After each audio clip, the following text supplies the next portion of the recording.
From Washington, this is VOA News.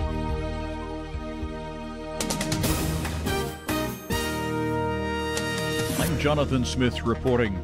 2 American men have been killed fighting against Islamic State militants in the terror group's de facto capital city, Raqqa, Syria. A U.S. allied Kurdish militia said Tuesday that 28-year-old Robert Grote of California and 29-year-old Nicholas Warden of New York State, died last week. The People's Protection Units, also known by the Kurdish initials as the YPG, said Warden died on July 5th and Grote died the next day. The 2 men are not the first Americans to die fighting alongside Kurdish forces. They were also not members of the U.S. Special Forces embedded with the Syrian coalition.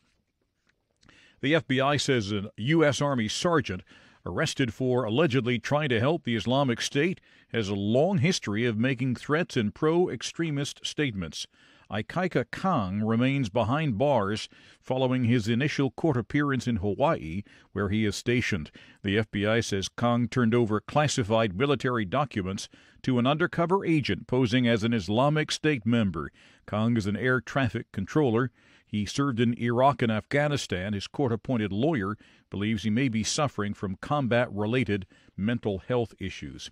President Trump, who in the past has criticized Paris, calling it an unsafe city because of terrorism, is in the air now, heading to the French capital. He'll mark the French national holiday on Friday after holding terrorism talks with President Emmanuel Macron and marking the 100th anniversary of American troops entering World War I.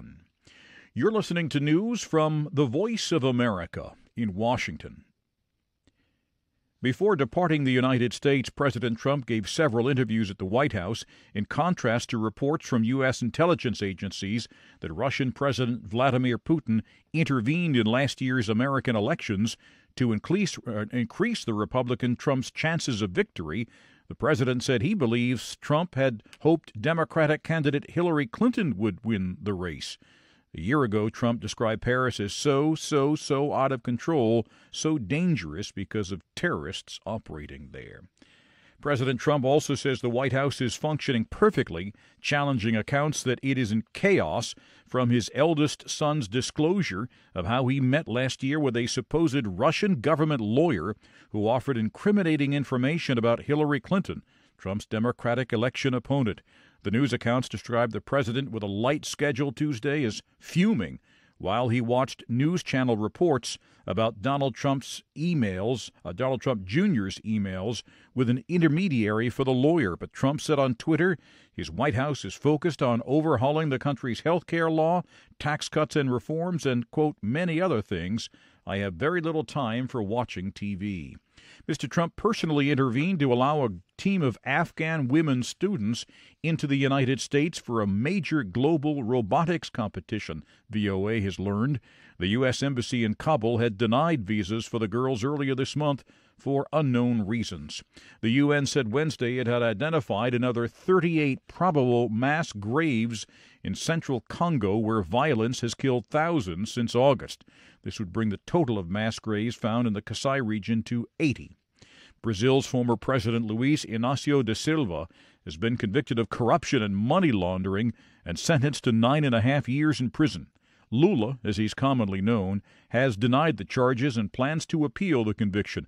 He'll remain free during the appeals process. A federal judge found the popular politician guilty of taking more than $1 million in kickbacks from an engineering firm and using the money to refurbish a beachfront apartment. The decision was widely expected even by Silva's own defense team, but it is still stunning. Global stock markets rose sharply Wednesday after Federal Reserve Chair Janet Yellen dampened expectations that the U.S. Central Bank would raise interest rates more than 3 times in 2017. The central bank has already raised rates twice in 2017, and 1 more rate hike is now expected later this year. You can find more on these and other stories from around the world, around the clock, at voanews.com. I'm Jonathan Smith in Washington. That's the latest world news from VOA.